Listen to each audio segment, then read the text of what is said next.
ॐ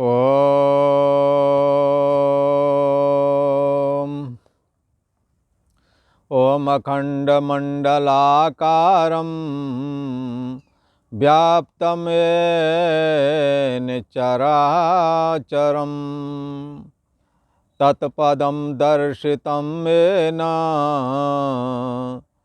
तस्मै श्रीगुरुवे नमः। योगेश्वर श्री कृष्ण भगवान की जय। ऐं सरस्वत्यै नमः।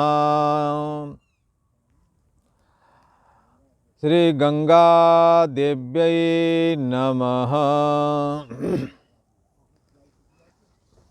पूर्व का प्रसंग एक बार स्मरण करते हैं। पूर्व में वर्णन किया गया है कि जो अशास्त्र विहितम घोरम तप्यन्ते ये तपोः जनः शास्त्र विधि मुत्सृज्य यजन्ते श्रद्धान्विताः। जो शास्त्र विधि का जिन्होंने त्याग कर रखा है, शास्त्र विधि का पालन नहीं कर पा रहे हैं, श्रद्धा बहुत है, काम करने में लगे पड़े हैं, तो इनकी स्थिति के विषय में भगवान श्री कृष्ण अर्जुन से वर्णन कर रहे हैं कि इन्हों की जो श्रद्धा है, जो निष्ठा है, जो स्थिति है, वो सदैव अंतःकरण के अर्थात मन के अनुकूल, चित्त के अनुकूल होती है अथवा अंतःकरण के अनुकूल है, ऐसा कह लो। अंतःकरण में संस्कार किस विषयक है? अंतःकरण में संस्कार यदि ये ज्ञान वैराग भक्ति वाले हैं तो श्रद्धा किस में होवेगी? उन्हीं कर्मों में होवेगी। यदि रजोगुणी संस्कार हैं तो श्रद्धा कहाँ होवेगी? तब तो श्रद्धा होवेगी जाकर घर गृहस्थी वाले जीवन को, जिसमें एक्टिव होना है और सारे जीवन भर एक्टिव रहना है, क्रियाशील अपने को बनाना पड़ेगा। स्वार्थ भाव से जब कर्म करते हैं और आजीवन घर गृहस्थी के लिए लगे रहते हैं तो ये रजोगुणी कर्म कहलाते हैं। रजसस्तु फलम दुखम। और इन कर्मों का फल लास्ट में हर एक आदमी यही बताता है, पूछो कुछ हाथ नहीं लगा, लगता है सब बेकार ही का है ये, ऐसा अनुभव लोग अपना कहते हैं। इसी प्रकार तामसी संस्कार जब अंतःकरण में होते हैं तो निद्रा, प्रमाद, आलस आदि में रुचि होती है। फिर मादक पदार्थों का सेवन करते हैं, गलत संगत भी चले जाते हैं। अंतःकरण के अनुसार इनकी तपस्या भी अलग अलग तरीके की, इनकी आराधना भी अलग अलग तरीके की। सतोगुणी अंतःकरण वाले की श्रद्धा देवताओं की उपासना में, रजोगुणी अंतःकरण की श्रद्धा यक्ष राक्षसों के पूजा में होती है, और तमोगुणी अंतःकरण वाले की श्रद्धा भूत पिशाच आदि के सिद्ध करने में होती है। उन्हें मुक्ति से कोई लेना देना नहीं, भक्ति से कोई लेना देना नहीं, पर जिनके अंतःकरण में सतोगुणी संस्कार हैं वह व्यक्ति भगवान की सेवा पूजा के अलावा और दूसरा कुछ करता ही नहीं। वो भगवान का ही सुमरन भजन में लगा रहता है, सेवा पूजा में लगा रहता है। इस प्रकार से चित्त के अंतःकरण की स्थिति के अनुसार इनकी आराधना भी है। ये यज्ञ आदि भी उसी तरह से करते हैं। एक यज्ञ करेगा, फल की इच्छा नहीं रखेगा, परमात्मा की संतुष्टि के लिए। कौन? सतोगुणी अंतःकरण वाला। और ये रजोगुणी अंतःकरण वाला स्वार्थ से प्रेरित हो करके और ये फल की इच्छा रखते हुए कर्म चालू करता है, दिखावा भी करता है।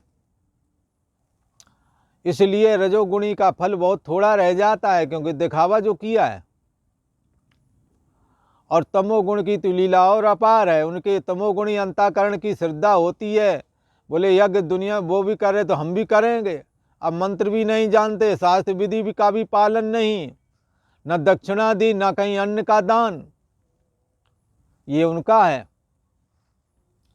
इसलिए भगवान श्री कृष्ण कहते हैं सत्वानुरूपा सर्वस्य श्रद्धा भवति भारत। अंतःकरण के अनुरूप ही निष्ठा, श्रद्धा, विश्वास लोगों का होता है। भोजन भी इनका 3 प्रकार का हो जाता है उसी चित्त के अनुसार। और शरीर, वाणी और मन से जो 3 प्रकार तक का, शरीर, वाणी और मन से जो 3 प्रकार का तप भगवान श्री कृष्ण ने वर्णन किया है, ये तीनों प्रकार का तप जब सतोगुणी करता है तो भगवान की प्रीति अर्थ करता है, और रजोगुणी जब करता है तो दिखावा के लिए, दंबाचरण के लिए। हाँ, वो भी नाम जपेगा पर दिखावा करने के लिए कि इससे कुछ मिलेगा। सतोगुणी जपेगा, बताएगा भी नहीं, गुपचुप तरीके से करेगा, भगवान को अर्पण करेगा भक्ति के लिए। और तमोगुणी जो तप आदि करता है, अपने को भी कष्ट देता है, दूसरों को भी कष्ट देता है। हाँ, जैसे गली में उन्होंने मान लो विवाह करना है तो इतना चिल्लाना है कि तुम्हारी नींद हराम हो जाए, और इतना नाचेंगे पूछो मत।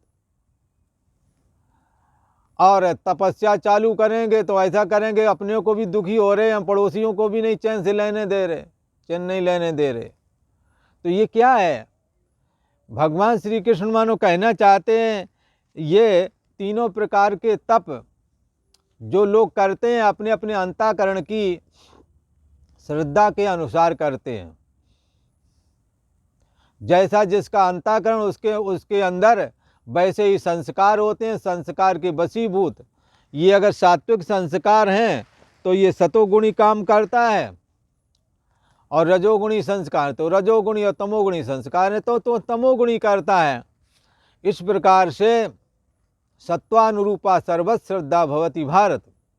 श्रद्धामयो अयम पुरुषा यो यच्छ्रद्धा स एव सा। ये परम ब्रह्म परमात्मा श्रद्धामय है। जैसे ये बिजली, जैसा यंत्र लगाओगे वैसी ये बन जाएगी, पंखा में लगाओगे घूमने वाली बन जाएगी, और यदि हीटर में लगाओगे गर्मी वाली बन जाएगी, और उसमें लगाओगे फ्रिज में तो ठंडाई वाली बन जाएगी। बिजली वही रूप हो जाती है जैसा यंत्र लगा दो। इसलिए बिजली यंत्र स्वरूप है, जैसा यंत्र होवेगा बिजली वैसे ही बन जाती है, क्योंकि सत्तात्मक जो है बिजली का कोई रूप आकार है नहीं, कोई उसकी अपनी क्रिया नहीं, पर जब फ्रिज में पहुंचती तो ठंडाई पहुंचाती है, पंखे में क्रिया करती है, और हीटर में गर्मी फैलाती है। ये परम ब्रह्म परमात्मा निर्गुण निराकार है, ये सत्तात्मक है। ये सतोगुणी अंतःकरण में पहुंचता है तो इसके सतोगुण मय ये परमात्मा दिखने लगता है। अंतर्यामी आत्मा जो कि परम ब्रह्म परमात्मा कहलाता है, ये जब अंतःकरण से जुड़ता है तो अंतःकरण यदि सात्विक हुआ तो सतोगुणी आदमी है, ऐसा सभी जानते हैं। और वो फिर जो काम करेगा क्या करेगा? ज्ञान वैराग भक्ति वाले, चोरी उचक्की तस्करी आदि नहीं करेगा। उसके अंतःकरण में यही आजीवन भासेगा, क्योंकि उसके अंतःकरण में है ही ईमानदारी, भगवान की भक्ति। एक दूसरे अंतःकरण में भी वही वाला परमात्मा है, जो बिजली पंखे में, वही फ्रिज में है, वही हीटर में है, पर एक जगह गर्मी फैला रही है, एक जगह क्रिया कर रही है, तो तीसरी जगह ठंडाई फैला रही है। ऐसे ही हमारा अंतःकरण माना कि सात्विक है, किसी और का राजस है, किसी का मान लो तामस है। और जैसे बिजली सब में एक ही है, ऐसे परमात्मा सब में एक ही है। बुद्धि देश का साक्षी जो ये आत्मा है सब में एक ही है, सत्तात्मक है, सदा रहता, सदा चैतन्यता, सदा प्रियता। ये 3 प्रकार के लक्षण सभी में घटते हैं। वही तत्व व परमात्मा सदा रहता है, इसलिए सत बोला जाता है। वो सदा चेतन है, सदा जानता है, इसलिए उसको चेतन कहते हैं, चित्त कहते हैं। और उसकी प्रियता का कभी अभाव नहीं होता, इसलिए उसको आनंद कहते हैं। इस प्रकार ये अंतर्यामी आत्मा सच्चिदानंद स्वरूप है। और सच्चिदानंद स्वरूप जो परमात्मा वेदों में वर्णन किया गया है वो भी सत्य स्वरूप है, चेतन स्वरूप है, आनंद स्वरूप है। इसलिए वही सच्चिदानंद ब्रह्म ही तुम्हारी हमारी बुद्धि देश का साक्षी होकर के स्थित है। यही साक्षी अंतर्यामी आत्मा बोला जाता है, जो भगवान श्री कृष्ण का अपना अंतर्यामी स्वरूप है। और इसी को मदभाव भी कहा, भगवान श्री कृष्ण बोलते हैं अपना, जिसके लिए पीछे भगवान ने कहा है बहवो ज्ञान तपसा पूता मदभाव मांगता। बहुत सारे ज्ञानवान लोग मेरे इस गीता ज्ञान से पवित्र होकर के मेरे मदभाव को अर्थात अंतर्यामी आत्मा मैं बुद्धि उन्होंने अपनी पहुंचा दी है। शरीर मन इंद्रियों से मैं बुद्धि हटा करके अपनी मैं आत्मा में ले गए हैं। और आत्म संस्थम मना कृत्वा, जब आत्मा में पहुंच गए तो देह और जगत मिथ्या दिखने लगा। ये गुरुओं की विद्या है, इसलिए सतगुरु के द्वारे पर गजब हो गया। अहम ब्रह्म जान के जगत खो गया।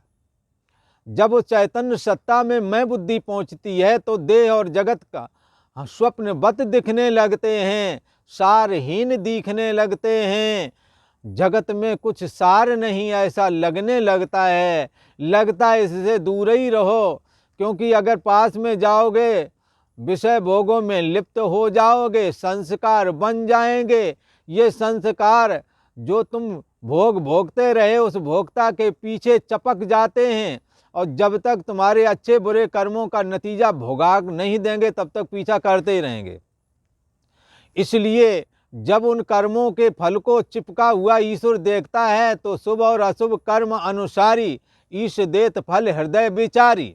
ईश्वर हृदय में विचार करके उन कर्मों का फल देता है जो कि आप भोगते रहें, जो आप करते रहें, जो आप भोगते रहे उसके संस्कार बनते रहे, करते रहे उसके क्रिया के संस्कार बनते रहे।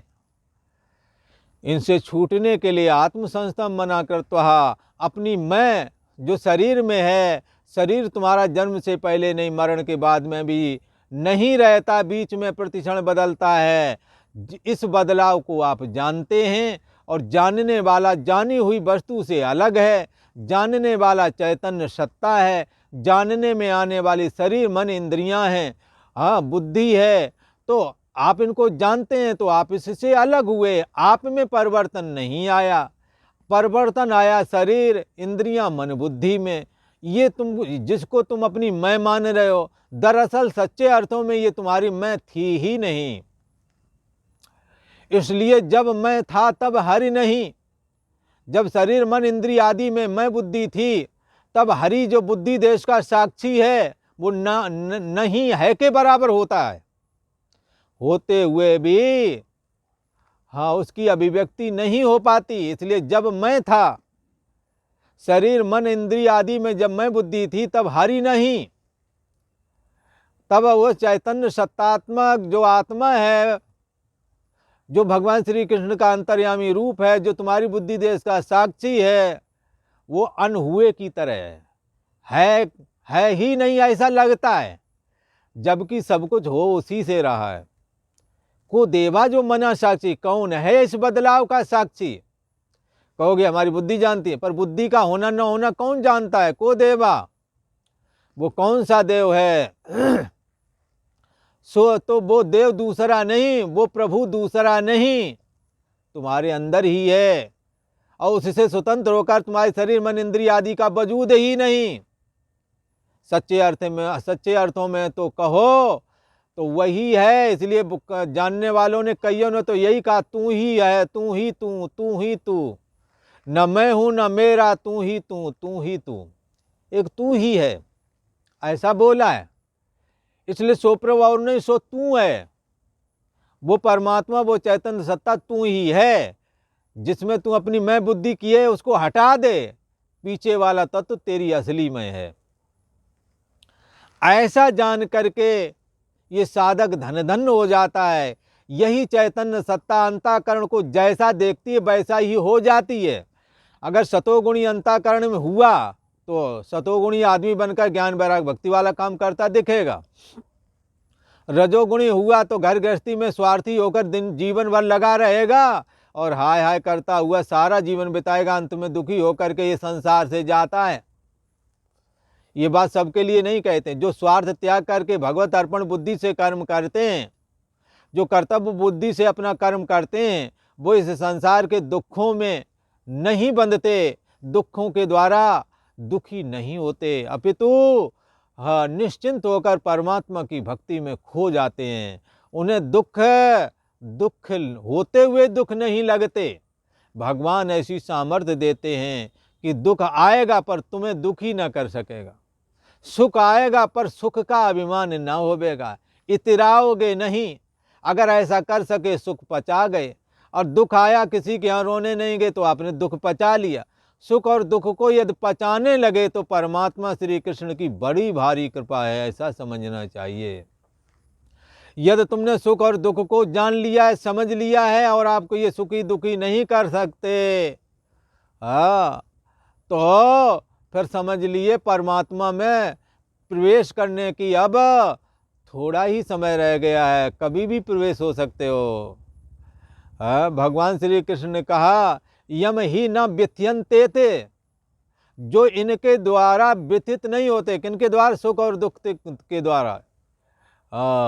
यम ही न व्यथयन्ते थे, सुख है राग द्वेष है इनसे व्यथित नहीं होते। सो अमृतत्वाय कल्पते, वो अमृत तत्व परमात्मा में जो कि बुद्धि देश का साक्षी, उसमें प्रवेश कर जाते हैं। सो अमृतत्वाय कल्पते है, वो अमर होने के योग बन जाते हैं। भगवान श्री कृष्ण ने कहा सत्वानुरूपा सर्वस्व श्रद्धा भवति भारत। सत्व के अनुरूप, अंतःकरण के अनुरूप ही श्रद्धा होती है, उसी के अनुसार सारे कार्य संपादन होते हैं। भोजन आदि से लेकर सारे काम उसी के अनुसार होते हैं, जैसा जिसका अंतःकरण है। अब भगवान श्री कृष्ण कहते हैं कि ये तपस्या करने वाला भी अंतःकरण के गुण दोष से प्रभावित होता है। और तपस्या तो बता ही दिया, शरीर से, वाणी से और मन से होती है। उसका लक्षण भी कल को कर दिया गया है। अब कहते हैं दान का लक्षण कर रहे हैं, यज्ञ दान तप। तो दान क्या है? दान भी शरीर से सेवा का दान, वाणी से ज्ञान का दान, तो इसी प्रकार धन का दान। पर कैसा सात्विक दान कौन है, तो उस विषय में कहते हैं। अंतःकरण मान लो सात्विक है तो वो दान कैसा करेगा? अंतःकरण मान लो राजसी है तो वो दान कैसा करेगा? अंतःकरण तामसी है तो दान कैसा करेगा? पैसे ये तीनों लोग देंगे पर इरादा अलग अलग होगा। अब यही बात भगवान श्री कृष्ण अर्जुन के प्रति कह रहे हैं। क्या कह रहे हैं? ये 20वां श्लोक है 17वां का। दातव्यमिति यद्दानम दीयते नुपकारिणे देशे काले च पात्रे च तद्दानम सात्विकम स्मृतम। दातव्यम इति, हमारे पास भगवान ने पैसा दिया है और अगले आदमी को ज़रूरत भी है, और ये आदमी ईमानदार भी है, हमारा जाना हुआ है, भगवान का भजन करता है, अपने आत्मीय लोगों से प्रेम का बर्ताव करता है, मधुर वचन है, वाणी भी इसकी मधुर है, किसी को कड़ुआ नहीं बोलता है, हर किसी के लिए काम के लिए कहो तो तैयार हो जाता है। ये सब दिव्य गुण हैं, भाग्यशाली के अंदर ये सब आते हैं। सहानुभूतिपूर्ण बर्ताव है। तो दातव्य किसको देना चाहिए? बोले इसी को देना चाहिए। अंतःकरण जिनका सात्विक, उनकी ये चॉइस होगी। वो ऐसा सोचता है कि धन भगवान ने दिया है तो हमें किसी को मदद में देना चाहिए, दान देना चाहिए। दातव्यम इति, देना चाहिए, ऐसा सोच करके वो इति यत दानम देशे च काले, हाँ, दातव्य देना ही दान देना कर्तव्य है। इति ऐसा भाव रख करके यत दानम, जो दान दिया जाता है। अच्छा, कहाँ दिया जाता है? किसी ने पूछा। अच्छे देश में, पवित्र देश में। बोले पवित्र, पृथ्वी तो एक ही जैसी, पवित्र पवित्र वाली बात कहाँ से कर रहे हो? हाँ, बात तो ठीक कह रहे हो। हर जगह जमीन एक जैसी, पवित्र पवित्र की बात क्यों करते हो? तो आप अपराधी, आदमी तो सब एक जैसे देखते हैं, पर अपराधी और सज्जन की बात नहीं करना।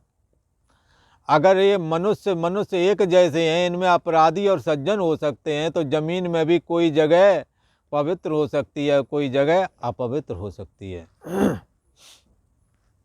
हमने दान देना है, ऐसी जगह दान देता है सात्विक आदमी जो देखता है ये जगह सही है, यहाँ सही लोग रहते हैं, अच्छे कर्म करते हैं, भजन करते हैं भगवान का, दूसरों के काम में आते हैं, तो देना ही, दान देना ही कर्तव्य है। ऐसे भाव से जो दान देश को विचार करके, काल को विचार करके और पात्र को विचार करके,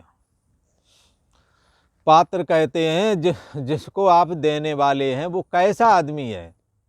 कहीं फटीचर है, बोले इसके पास कुछ नहीं, इसको दे दो 1000 रुपये, तब किसी बगल वाले ने कान फूंक के बताया इसे 1000 रुपये तो शाम को ठेका में ही खर्च हो जाएंगे। तो ऐसे मेहनत, आपकी मेहनत का पैसा और एक दिन में भी वो भी 1000 रुपये उड़ जाएं, तो अच्छा हो किसी ऐसे जो को दो जिससे कि वो आटा खरीद ले। अभी भी 1000 रुपये का आटा खरीद लेगा तो बहुत चल जाएगा, पूरा गुजारा कर लेगा परिवार का, और इसको तो तब भी पूर्ति ना पड़ेगी। इसलिए वो पात्र का भी विचारता है, हमारे से पैसे का ये उपयोग क्या करेगा। देश कौन सा है? सात्विक विचारता है कि देखो तो सही, यहाँ कितना सुंदर जंगल है और यहाँ कोई आवक भी नहीं है, आय का साधन नहीं है, बहुत थोड़े संसाधनों में, झोपड़ी आदि में ये गुजारा कर रहे हैं, साधन भजन कर रहे हैं, दुर्व्यसन की कल्पना नहीं है। उनका जी करेगा कि लगता है हमें जो देना यहीं दे देते हैं। ये अच्छी जगह है, देश भी अच्छा, लोग भी अच्छे, पात्र अच्छा है, समय भी चल रहा है मकर संक्रांति वाला है। ऐसा जब विचारता है तो फिर ये दिया जाता है। कई समय, जैसे सूर्य ग्रहण के समय दिया जाने वाला दान अनंत गुना बढ़ जाता है। गंगा जी के किनारे बैठा हुआ कोई दान करे तो अनंत गुना दान हो जाता है। इसी प्रकार कोई पाप कर्म करे तो अनंत गुना ज़्यादा हो जाएगा। पाप और पुण्य दोनों ही बढ़ जाते हैं। गंगा जी के किनारे पाप कभी ना करे, हमेशा भगवान का नाम जपे, भगवत चर्चा करे, गीता पढ़े, रामायण पढ़े, भागवत पढ़े, परंतु हाँ, अपने विचारों को शुद्ध रखे, हमेशा पवित्र रहे, समदम पूर्वक रहे, तो उसकी ये साधना सार्थक हो जाएगी, शीघ्र सफल हो जाएगी। तो गंगा का किनारा मिल जाए, भजन करने को मिल जाए, भागवत पढ़ने को मिल जाए तो क्या बात है। ऐसा कोई दिख जाए तो उसे जरूरत हो तो उसे जो दान दे देगा तो अनंत गुना ना हो जाएगा। जैसे जो दान आम पृथ्वी पर किया जाता उससे 100 गुना अच्छा फल मिलता है गौशाला में यदि दान किया जाए, और गौशाला से भी हजारों गुना ज़्यादा किसी देव स्थान में संत महापुरुषों के सामने सच्चे दिल से संतों को अथवा उनके सामने अच्छा कर्म करें। और हाँ, गंगा जी के किनारे हजारों गुना ज़्यादा हो जाता है, और शिव जी का मंदिर हो, उनके दर्शन हो रहे हों, फिर दान किया जाए तो क्या कहना, अनंत गुना हो जाता है।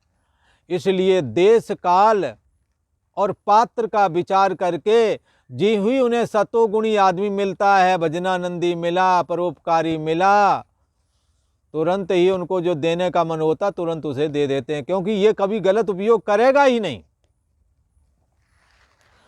ये ऐसा सोचता है हमने देना ही है, पर हम देंगे उसे जो अच्छा पात्र हो, अच्छे समय में, और अच्छा देश काल और अच्छा पात्र, ये 3 विचार करके देते हैं। पर इसकी जो खासियत यह है कि दे दिया, नेकी कर, कुएं में फेंक, दोबारा कभी ये नहीं देखा ये क्या करता क्या नहीं करता, दे दिया समझ के एक बार, फिर नहीं पीछे कुछ भी उससे अपेक्षा बुद्धि रखता कि हमने इतना दिया तो ये हमारा कुछ काम करे आकर ना। अनुपकारणे, उपकार न करने वाले के प्रति, जिसको दिया है वो उससे कोई उपकार लेना ही नहीं चाहता बदले में, और ऐसा भी नहीं उसने दान देने से पहले कोई उपकार किया हो, ऐसा भी नहीं।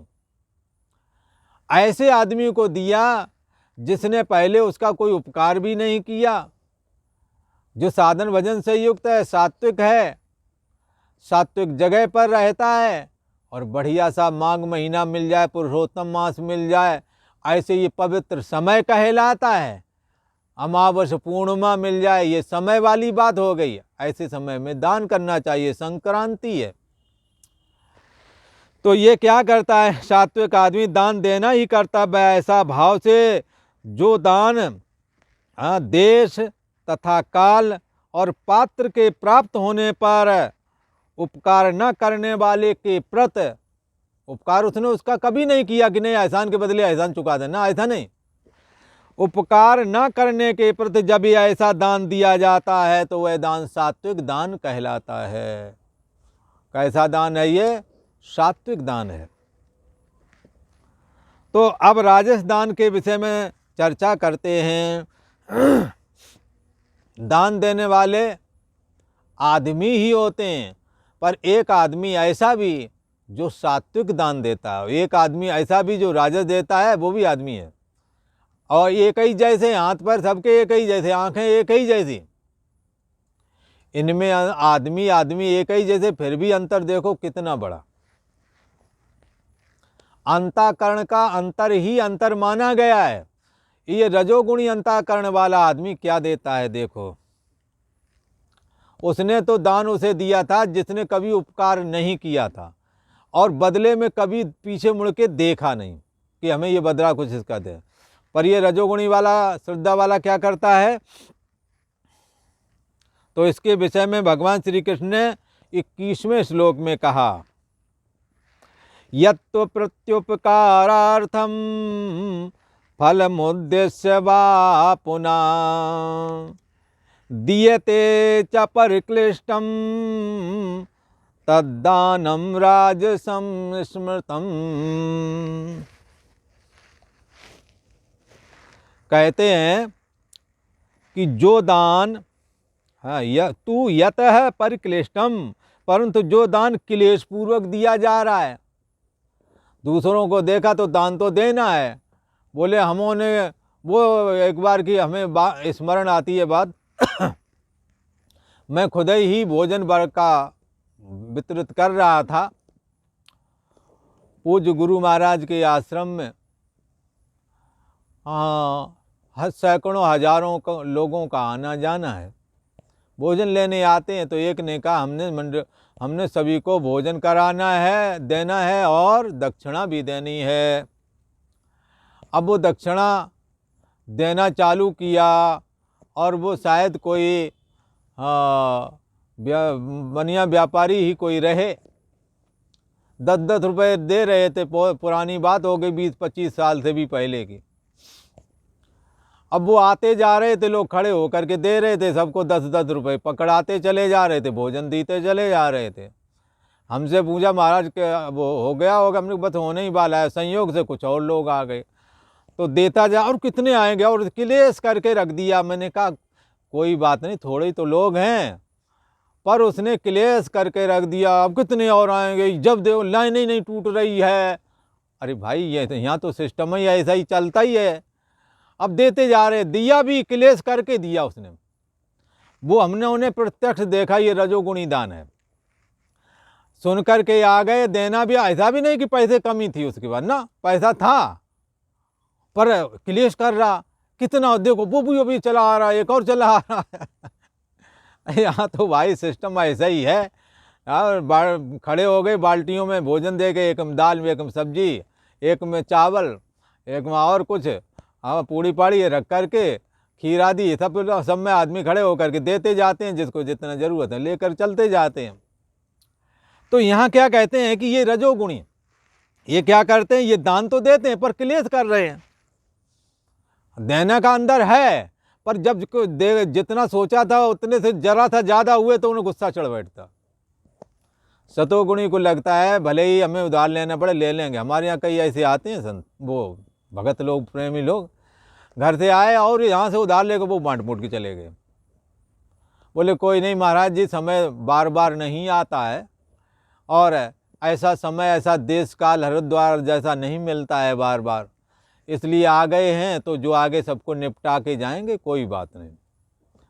एक ऐसे है पैसा, और पैसा होने के बाद में क्लेश करना, तो रजोगुणी दान। तू यत परिक्लिष्टम चा प्रत्युपकारार्थम, किंतु जो दान क्लेश पूर्वक और प्रत्युपकारार्थम, प्रत्युपकार की, चलो याद दे देते हैं, कोई बात नहीं, कल कोई अपने ही तो काम आएगा, जाएगा कहाँ, ऐसा भी कई कहते हैं। कहाँ हमारा पैसा जाएगा, कहीं नहीं जाएगा। ये कई तो कहते हैं कोई बात नहीं, आश्रम के ट्रस्टी बन जाओ, बाद में इनके बाद में कहाँ जाएगा, हमारे ही पास तो आना लौट के। ऐसे भी लोग हैं, ये रजोगुणी प्रत्युपकार की अपेक्षा रखते हैं, किंतु जो दान क्लेश पूर्वक तथा प्रत्युपकार के प्रयोजन से, अथवा हम यहाँ ऐसा दान करेंगे तो हमें ऐसा फल मिल जाएगा, तो अथवा फल की दृष्टि को मद्देनजर रख करके, फल को दृष्टि में रख करके जब दान दिया जाता है, हाँ, तत्दानम राजसम स्मृतम, ऐसे दान को राजस दान कहा गया है। किंतु तू यत परिक्लिष्टम चा प्रत्युपकार्थम वा फलम उद्दिश्य पुनः दीयते यत दानम राजसम स्मृतम, किंतु जो दान क्लेश पूर्वक दिया जाता है तथा प्रत्युपकार की प्रयोजन से दिया जाता है, बदले की इच्छा से दिया जाता है, अथवा फल को दृष्टि में रख करके फिर जो दान दिया जाता है, वह दान राजस दान कहलाता है, ऐसा भगवान श्री कृष्ण कह रहे हैं। अब तामस दान की बात कहते हैं। सात्विक राजस दान में क्या अंतर आया? सात्विक जो आदमी है वो देश काल और जिसको दान देना उसको सोच लेता, समझ लेता, ये कैसा देना है, देने लायक है तो नहीं, और यदि देने लायक है तो ज़रूरत पड़े तो और भी ले करके दे देगा। अगर वर्तमान काल में नहीं होगा, उसके बाद गुंजाइश होगी तो कहेगा कोई बात नहीं, अभी ले लेते हैं, घर से दे देंगे। ऐसा भी करते हैं, बहुत लोग पड़े हैं धर्मात्मा, ऐसी बात नहीं। तो क्या है, और एक रजोगुणी क्या कर रहता है होने पर भी क्लेश कर रहा है। जितना सोचा उससे एक दो चार भी लोग बढ़ गए, समझ लो उन्होंने क्लेश चालू कर लेना, या जो विचार जितना बजट किया उससे कम है, इसलिए ऐसे लोग तो हर जगह क्लेश करते हैं। जैसे एक आया था और उसने पूज्य महाराज श्री से कहा कि महाराज जी बहुत घाटा पड़ गया अब की बात धंधे में। तो वहाँ उनकी पत्नी थी, बोले महाराज जी ये झूठ बोले, घाटा नहीं पड़ गया है, इन्होंने 20 लाख सोचा था, इनकम के लिए 10 लाख हुआ है, तो घाटा कहाँ हुआ है? अब 10 लाख का घाटा बता रहा है, 20 लाख का अनुमान लगा लिया था। तो क्या है, इस तरह के भी लोग हैं, जहाँ दुख नहीं वहाँ भी दुखी होना ही है, उन्होंने रोना बंद करना नहीं। तो क्या है, जो दान ये तो रजोगुणी वाला हो गया। अब तमोगुणी दान के लिए कहते हैं, ये 22वें श्लोक में भगवान तमोगुणी दान की बात करते हैं। आदेश काले यद्दानम मपात्रेभ्यश्च दीयते असत्कृतमवज्ञातं तत्तामसमुदाहृतम्। आदेश काले यद्दानम मपात्रेभ्यश्च दीयते, परंतु जो दान बिना सत्कार के, बगैर सत्कार के भी दान देते हैं। कई तो ऐसे होते हैं, ए इधर आओ जरा, कहाँ थे अभी तक, ऐसा वैसा, पहले तड़ीबाजी दिखाई, फिर बाद में 10 रुपये पकड़ा दे। अपमान पहले कर दिया, बाद में ये पकड़ा दिया। 2 टके का हाँ, वो पैसा किस में लगेगा। यद दानम, ये दान कैसा है, तामस दान। तो क्या है, यत दानम असत कृतम, बगैर सत्कार के जो दान दिया जाता है। वा अवज्ञातम, बिना सत्कार के, अच्छा सत्कार ना करता हूँ ठीक है, पर कई तो तिरस्कार करने के बाद ही में खूब सुना दिया, हड़का दिया, बाद में कहा इधर आ, ले पकड़ ये 10 रुपये या 20 रुपये, या फिर वैसे टाइप हुआ तो भले ज़्यादा दे देंगे, काफ़ी दे देंगे, पर हड़का के दे देंगे। मतलब अपना अभिमान की संतुष्टि पूरी पहले कर लेना, भड़ास पूरी निकाल देना है, फिर दान करना है। ये तामसी दान कहलाता है। यत दानम असत कृतम, जो दान बिना सत्कार के, अवज्ञातम, तिरस्कार पूर्वक देते हैं। और कहता है कैसा देते हैं, आदेश काले, अयोग्य जगह में देते हैं। दान करने बोल जा रहे थे, खड़े थे शराबियों की लाइन में, वहाँ पैसा पकड़ा के आए, वो वहाँ क्या करेगा, ठेका वाली लाइन में लाइन चल रही थी, बोले यार पैसा कहीं देना था, गरीब गरीब, बोले खड़े तो हैं दे दो, वो लगा ही था, इसलिए वहाँ पकड़ा के आए, वहाँ सदुपयोग होगा तुम्हारे पैसे का क्या। अथवा और बहुत सारी जगह में जहाँ पर वो पता है कि इन्होंने उपद्रव करना। कई लोग ऐसे होते हैं, गरीब गुरबा लोग तो कई बार ये बाबू वगैरह होते हैं, इनसे ज़्यादा कमाते हैं, पर इन्हें क्या होता है, इन्होंने जो 1000 रुपये 1500 रुपये कमा लिए, तो इन्हें तो ये लगता है कि शाम को ये खर्च कैसे करें, इनको पूरा खर्च करना है। तो जो बड़े लोग भी भोजन नहीं खाते हैं ना, वो भोजन लेके आएंगे ये, और साथ में जो कुछ और होता है वो सब करेंगे ये, और लीपोत बराबर इन्होंने करना है। और वही जब वो किसी बाबू को मिलता है तो वो सोचता है यार हमारे को तो ये महीने पे मिलना है, इतना को रोज रोज तो मिलना नहीं, इसे वो हिसाब से करता है, उसके पैसे बचत हो जाते हैं, इनके पैसे उससे ज़्यादा भी कई बार कमाते हैं, पर लीपोत बराबर। तो इसलिए तामसी दान के विषय में भगवान श्री कृष्ण कहते हैं, जो दान बिना सत्कार के दिया जाता है अथवा तिरस्कार पूर्वक दिया जाता है, अयोग्य है। हाँ, देश काल ठीक नहीं, वहाँ तुम दे रहे हो, तुम्हें पता है यहाँ जाकर के सीधा वहाँ जाना है इसने, पर नहीं मानते, वहीं दे के आना है। कई लोग बैठे हैं यहाँ सड़क के किनारे बैठे रहते हैं, गांजा उन्होंने पीना है, उन्हीं को पकड़ के आना है। कई बार क्या होते हैं, उनके भगत भी वैसे ही होते हैं, वो पीने खाने वाले, तो वो दूसरे सही आदमी को देते भी नहीं। भगवान श्री कृष्ण उन्हीं की बात कह रहे हैं, जो दान बिना सत्कार के करता है अथवा तिरस्कार पूर्वक दान देता है, अयोग्य देश काल में देता है, जहाँ कपलिया पीने वाले, गांजा पीने, चिलम पीने वालों की लगी है, वहीं पर तुम चढ़ाने जा रहे हो। वो कहता भी, ए भगत यहाँ चढ़ा, हाँ 100 रुपये चढ़ा, इतना चढ़ा। एक हमारे पास आए, बोले महाराज कुछ ऐसा करो कि एक ऐसा है गलत आदमी मर जावे, कोई ऐसा कर दो। मैंने कहा ये हमारे उसमें नहीं, मैंने ये विद्या कभी सीखी है नहीं, मैंने तो भगवान का भजन किया है, और मैं जानता हूँ सारे की जड़ी भगवान की भजन। चाहे जो काम बिगड़ाओ, भगवान का भजन करो, भगवान या तो दुख सहने की सामर्थ्य दे देंगे या दुख की निवृत्ति कर देंगे। और भगवान का भजन करोगे तो प्रेत बाधा आदि तो अपने आप नहीं रहती, दुख तकलीफें अपने आप नहीं रहती। किसी को मारने का, अपमानित करना, मरण मारण सम्मोहन, ये चीज़ हमने कभी जीवन में करना नहीं, चाहे हमारी हानि क्यों ना हो जाए। इसलिए उन्होंने कहा ऐसा कर दो कि वो मर जावे। मैंने कहा ऐसा तो नहीं करूँगा, चाहे तुम्हारा शत्रु ही क्यों ना बना रहे, तुम 2-4-10 रुपया हमें दे करके फिर दूसरे का जीवन हनन करवाना चाहते हो, शर्म नहीं आती? आगे से कभी ऐसा नहीं बोलना। ऐसा उनको बताया, तब उनको समझ में आया। फिर वही आदमी हमारे यहाँ तो नहीं माना, जा कर के गया, एक खाने पीने वाले लोग बटे रहते हैं, दुकान सजाए अपनी। हाँ, बोले जब बोले भगा, तो बोले क्या काम है? ये काम है, पहले मत्था टेक, 1000 रुपये रख धूना पर। तड़ीबाजी में बोलते हैं, और वहाँ रख दिया चुपचाप, कि जाने 100 रुपये का बोला, कुछ बोला ऐसे ही रख दिया चुपचाप। यहाँ 10 रुपया देने को तैयार नहीं, सात्विक लोग वहाँ चुपचाप रख दिया। वो हड़का के बोलते हैं, ऐसे बोलते भी नहीं हैं। ये क्या है? आदेश काले, देश काल ठीक नहीं। सब जानते हैं कि यहाँ सबके सब एक उपद्रवी बैठे, वहीं चढ़ा के भी आए हो, और जहाँ देने योग्य था वहाँ सही से बोले भी नहीं हो। इसलिए अतिशय सयाना कौआ कीचड़ में ही बैठता है, मल ही खाता है। अति सयानापन नहीं ठीक होता है। तामसी दान के प्रति भगवान श्री कृष्ण कहते हैं, जो यत दानम असत कृतम, जो दानन बिना सत्कार के और अथवा तिरस्कार पूर्वक दिया जाता है, अयोग्य देश काल में दिया जाता है, अपात्रेभ्यः दीयते।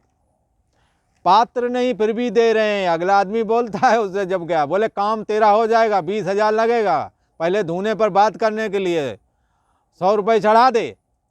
ऊट पटांग तरीके से बोलते भी हैं, वो सब सही लेते हैं ये वहाँ चुपचाप। ये नहीं वहाँ कुछ जवाब ही दें, वहाँ तो जवाब सवाब करो ना, वहाँ नहीं बोलेंगे। तो क्या है, कुपात्र के प्रति जब यही सब चीज़ें दी जाती हैं, तत् दानम तामस उदाहरतम, वह दान तामस कहा जाता है। इसलिए ऐसे दान से हट करके हमें सतोगुणी दान को अपनाना चाहिए। अदेश काले यद्दानम अपात्रेभ्यश्च दीयते, असत्कृतमवज्ञातम तत्तामसमुदाहृतम। यत दानम असत्कृतम, जो दान बिना सत्कार के अथवा तिरस्कार पूर्वक अयोग्य देश काल में और कुपात्र के प्रति दिया जाता है, तत् दानम तामसम, वह दान तामस कहा गया है। और इस प्रकार से भगवान श्री कृष्ण ने दान के विषय में आज विस्तार से चर्चा की है। आगे का प्रसंग आगे के एपिसोड में आपको सुनने को मिलेगा। आज इतना ही। ओम शांति शांति शांति।